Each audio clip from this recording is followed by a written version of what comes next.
안녕하십니까. 코로나19 통합뉴스룸 5시 뉴스입니다. 오늘 오전 경북 울진에서 발생한 산불이 강풍을 타고 빠르게 번지고 있습니다. 산림청 대응 3단계가 발령됐고 국가 산불 위기경보도 심각으로 강화됐습니다. 현장 연결합니다. 이지은 기자, 지금 산불 상황 어떻습니까? 네, 저는 지금 산불이 시작된 경북 울진군 북면에 나와 있습니다. 진화 작업이 이루어지고 있지만 불은 강한 바람을 타고 계속 번지고 있는데요. 불길과 함께 곳곳에서 연기가 솟아오르고 타는 냄새도 심하게 나고 있습니다. 산불은 오늘 오전 11시 20분쯤 울진군 북면 두천리의 한 도로변에서 시작됐습니다. 이후 강한 남서풍을 타고 인근 야산으로 빠르게 번지고 있는데요. 울진군 일대는 현재 건조특보가 발효 중인 가운데 순간 최대 풍속 초속 25m 이상의 강한 바람까지 불고 있어 진화에 어려움을 겪고 있습니다. 산림당국은 오후 2시 10분 산불 대응 3단계와 산불 재난 국가위기 경보 심각을 발령했는데요. 산불 대응 3단계는 예상 피해 면적이 100헥타르 이상, 평균 풍속 초속 10m 이상일 때 발령되는 최고 수준의 동원령으로 광역 단위의 가용 인력과 진화 헬기가 총동원됩니다. 소방당국도 전국 소방동원령 1호를 발령하고 산불 진화 헬기 30여 대와 산불 진화대원 400여 명을 긴급 투입해 진화하고 있습니다. 지금 뒤로 연기가 자욱한데 이 산불이 빠르게 번지면서 주민 대피령이 발령됐다고요? 네, 산불이 빠르게 번지자 울진군은 오전 11시 45분부터 주민 대피령을 발령했는데요. 현재 울진군 북면 일대 주민 300여 가구 650여 명이 마을 회관 등으로 대피하고 있는 상황입니다. 울진군은 재난 문자를 통해 인근 주민과 등산객은 산에서 멀리 떨어진 부구 초등학교 등으로 즉시 대피해달라고 전했습니다. 이 산불 발생 지역 인근에 한울 원자력 발전소가 있는데 안전에는 문제가 없겠습니까? 네, 한울 원전은 산불 현장에서 3km 정도 떨어져 있습니다. 현재 불씨가 원전 2호기와 3호기 사이까지 번진 것으로 전해지고 있는데요. 이에 따라 산불지휘본부가 한울 원전 홍보관 앞으로 옮겨졌다가 현재는 울진군청으로 옮겨진 상황입니다. 한수원 측은 산불로 인한 직접적인 영향은 아직 확인되지 않았다고 밝혔는데요. 원자력 발전소 자체가 두꺼운 콘크리트 건물로 돼 있어 산불이 덮쳐도 불길이 번질 수 없으며 원전과 인근 야산 사이 넓은 도로가 있다는 이유에서입니다. 다만 불길이 번져 산속에 설치된 고압 송전선로가 불에 타면 대규모 정전 사태가 일어날 수 있다고 밝혔습니다. 한울 원자력본부는 전력거래소의 지시에 따라 비상 대응 차원에서 한울 1호기에서 5호기의 출력을 50%까지 감소시켰습니다. 소방당국은 한울 원전본부 요청에 따라 대형 화재 진압 장비인 대용량 방사포 시스템을 현장에 배치한 상태입니다. 또 원전 근처 7번 국도 쪽에 소방력을 집중 배치해 만일의 사태에 대비하고 있습니다. 지금까지 울진 산불 현장에서 KBS 뉴스 이지은입니다. 이번에는 현재 산불 진화 상황과 위험 지역 자세히 짚어보겠습니다. KBS 재난미디어센터 연결합니다. 박영민 기자, 헬기와 인력이 투입돼서 진화 작업을 벌이고 있는데 현재 상황 화면 보면서 전해주시죠. 네, 먼저 KBS 재난감시 CCTV를 통해 현장 상황 다시 한번 짚어보겠습니다. 이곳은 7번 국도 매정육교 부근인데요. 화면 오른쪽 동그라미 안에 원전이 보이고 인근 송전탑 주변에서 연기가 나고 있습니다. 현재 원전 2호기와 3호기 사이에 있는 뒷산까지 불길이 번진 것으로 확인됐습니다. 산림, 소방 헬기 등이 불길을 잡기 위해 분주하게 오가고 있습니다. 다음은 산림청이 KBS에 제공하는 실시간 산불 상황도를 보면서 자세한 상황 분석해 보겠습니다. 지금 화면에 보이는 곳이 경북 울진인데요. 빨간색으로 표시된 곳은 현재 산불이 번지고 있는 지역입니다. 산불이 시작된 게 오늘 오전 11시 17분쯤이니까 산불은 5시간 가까이 확산하고 있습니다. 이 일대는 상대 습도가 15% 안팎으로 매우 건조한 데다 현재 최대 풍속 초속 25m가량의 바람까지 불고 있어서 진화 작업에 어려움을 겪고 있습니다. 지금 지도에 표시된 붉은 선이 불길이 남아있는 구간입니다. 도로를 사이에 두고 크게 4개 지역으로 구분할 수 있는데요. 강한 바람을 타고 불티가 비화, 그러니까 날아서 옮겨 붙었습니다. 현재 약 10km 구간에 걸쳐서 불길이 남아있는 상태입니다. 산불 현장에서 3km 정도 떨어진 곳에 한울 원전이 자리 잡고 있습니다. 소방당국은 원전에서 1km 정도 떨어져 있는 7번 국도에 고성능 화학차 등 소방력을 집중 배치한 상태입니다. 또 원전에서 태백 방향으로 이어지는 송전선로도 이렇게 지나가고 있는데요. 산림당국은 헬기를 이용해 송전선로 주변으로 불길이 번지지 않도록 물을 계속 뿌리고 있습니다. 계속해서 산불로 인해 위험한 지역이 어딘지 확인해 보겠습니다. 현재 불길이 번지는 방향을 따라서 이렇게 올라가다 보면 부구 해변 주변으로 북면 사무소와 중학교 등이 있습니다. 이 지역에 불길이 번지는 걸 막기 위해 방어선을 구축한 상태입니다. 지금까지 재난 미디어 센터에서 전해드렸습니다. 산불이 발생하면 당황하기 쉬운데요. 침착하게 불길이 향하는 방향을 확인하고 신속하게 대피하는 게 중요합니다.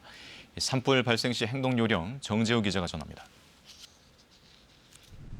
산불은 일단 발생하면 걷잡을 수 없이 빠른 속도로 번지기 때문에 초기 대응이 중요합니다. 산불을 발견하면 119나 112, 시군구청에 즉시 신고해 확산을 조기에 막아야 합니다. 초기에 작은 불은 나뭇가지를 사용해 두드리거나 덮어 불을 끕니다.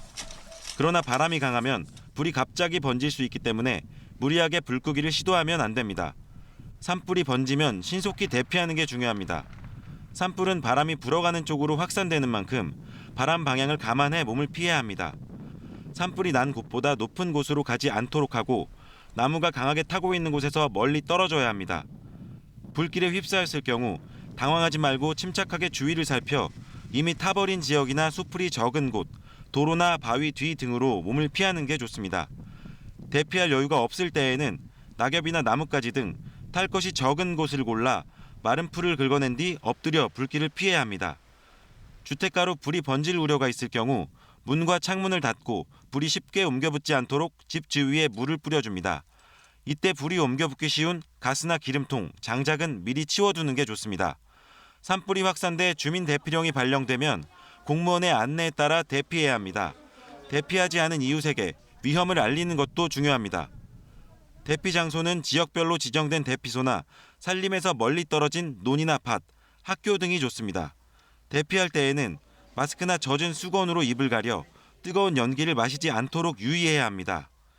대피소에선 재난방송 등 실시간 산불 정보에 귀를 기울이는 것이 좋습니다. KBS 뉴스 정재우입니다. 오늘 실시된 20대 대통령 선거 사전투표 내일까지 진행되는데요. 투표율기가 높아 동시간대 기준 역대 최고 투표율을 기록하고 있습니다. 서울역에 취재기자 나가 있습니다. 송락규 기자, 첫날 사전투표 현장 분위기는 어떻습니까? 네, 퇴근 시간이 가까워지면서 소중한 한 표를 행사하기 위한 유권자들이 점점 늘어나고 있습니다. 조금 전에 제가 투표를 마친 시민들을 만나봤는데요. 마음을 이미 정했기 때문에 더 기다릴 필요가 없다. 아무래도 선거일인 9일보다는 오늘 사람이 덜 몰릴 것 같아서 먼저 나왔다는 다양한 답을 들을 수 있었습니다.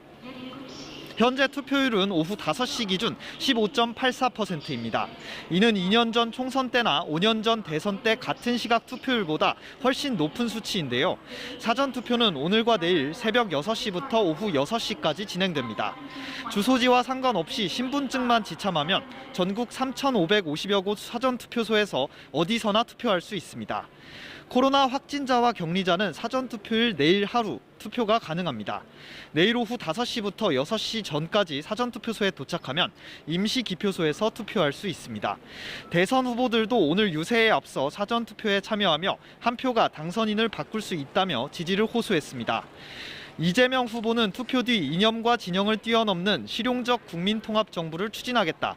정치는 국민이 하는 것이라며 지지를 호소했습니다. 국민의힘 윤석열 후보는 정권을 교체하고 새로운 희망을 찾기 위해 사전투표에 참여해달라 말했습니다. 정의당 심상정 후보는 양당 기득권 정치를 다당제 책임 연정으로 바꾸자고 지지를 부탁했습니다. 지금까지 사전투표소가 차려진 서울역에서 KBS 뉴스 송락규입니다. 사전투표를 마친 대선 후보들은 각각 지역으로 향해 집중 유세를 이어가고 있습니다. 이재명 후보는 강원과 수도권 표심을 공략하고 윤석열 후보는 영남으로 향했습니다. 강푸른 기자입니다. 민주당 이재명 후보는 강원도 홍천과 춘천을 찾아 안보에 민감한 강원 민심을 겨냥했습니다. 국민의 생명과 안전이 지켜져야 경제도 발전할 수 있다며 평화를 지키는 대통령이 되겠다고 강조했습니다. 보수표를 얻으려고 불안 심리를 조장해서는 안 된다면서 국민의힘 윤석열 후보의 사드 배치론 등을 비판하기도 했습니다. 또 대장동 의혹을 직접 언급하진 않았지만 도둑이 도둑 잡는 사람한테 도둑이라고 뒤집어 씌우더라며 억울하다는 뜻을 내비쳤습니다. 이재명 후보는 이어 김대중, 노무현 전 대통령의 말을 인용해 행동하는 양심, 깨어있는 시민의 힘으로 사전투표에 참여해달라고 호소했습니다. 윤석열 후보는 야권 단일화에 합의한 국민의당 안철수 대표의 고향인 부산을 찾았습니다. 안 대표의 후보 사퇴는 철수가 아니라 진격이라며 더 나은 대한민국을 위해 함께 힘을 모은 거라고 강조했습니다. 또 국민을 우습게 하는 정권에서 공직을 더 맡을 수 없어 검찰총장에서 사퇴한 지 오늘로 딱 1년이 되는 날이라며 정권 심판론도 이어갔습니다. 원전이 집중된 경북에선 현 정부의 탈원전 정책을 집중 비판하며 이런 정권이 한 번만 더 연장되면 자유민주주의와 상식은 사라질 거라고 했습니다. 윤 후보는 이후 대구를 거쳐 경북 안동과 영주에서 유세를 마무리하며 전통적 지지층에 호소할 계획입니다. 정의당 심상정 후보는 현대로템 창원 공장을 방문하는 등 노동자 표심을 공략하고 대구 경북대 앞에서 대학생 유권자에게 지지를 호소했습니다. KBS 뉴스 강푸른입니다.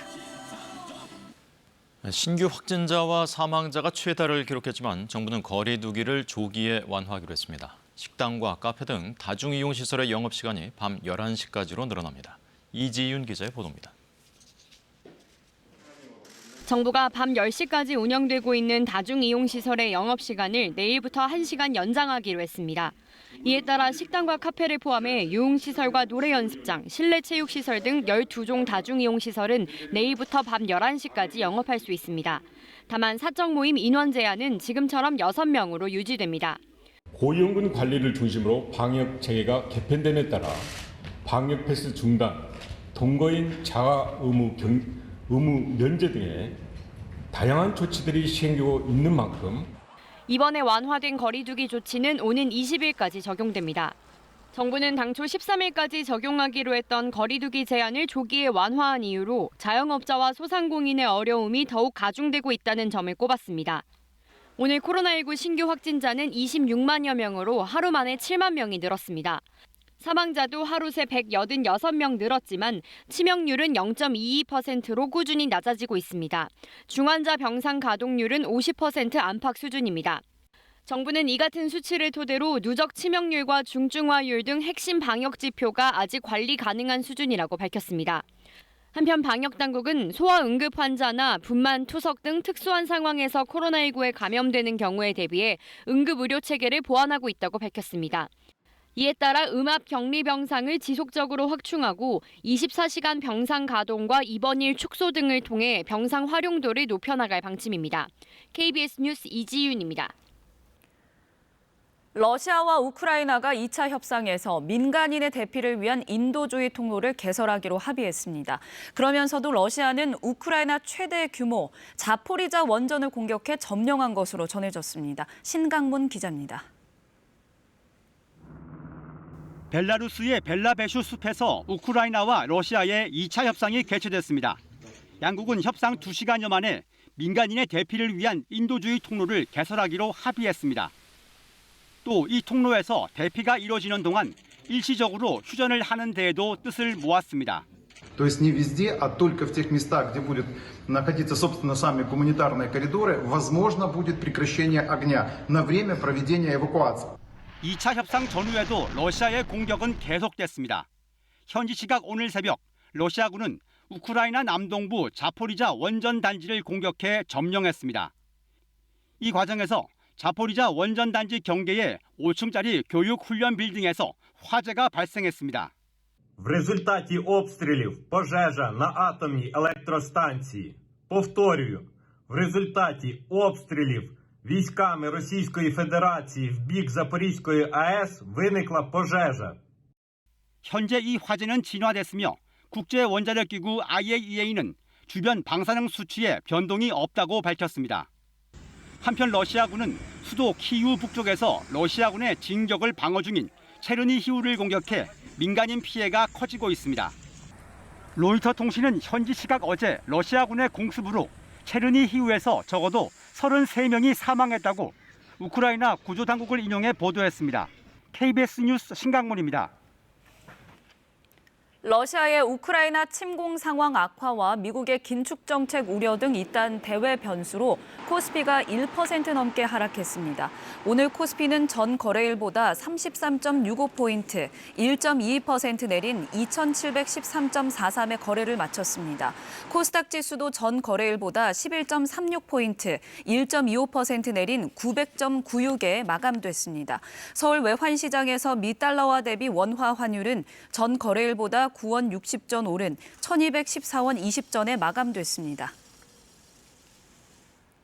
산불이 난 경북 울진은 열흘 넘게 건조 경보가 발효 중입니다. 맑고 건조한 서풍이 불어온 데다가 최근 한 달간 비 소식이 없었던 동해안과 영남 지역에 건조특보가 계속되고 있는데요. 여기에 바람까지 강해졌습니다. 중부지방과 경북 지역에 강풍주의보가 발효 중이고 경북 울진에서도 강한 바람이 불어오고 있습니다. 모레까지 초속 20m 이상의 강한 돌풍이 불어들 것으로 예상되는데요. 안전사고에도 주의하셔야겠습니다. 건조한 날씨에 강풍까지 겹치면서 산불 위험 등급이 경북 지역에서 높음 단계까지 올라가 있는 상태입니다. 큰 불로 번질 수 있는 가능성이 높은 만큼 작은 불씨도 세심하게 잘 관리해 주셔야겠습니다. 밤까지 비가 조금 내리는 곳이 있겠지만 비의 양이 워낙 적다 보니 건조함을 달래주기는 역부족이겠습니다. 강원과 경기 동부에서 5mm 미만으로 약하게 내리겠습니다. 현재 황사로 인해서 공기질이 탁한데요. 내일도 황사가 남아있어서 미세먼지 나쁨 수준이 되겠습니다.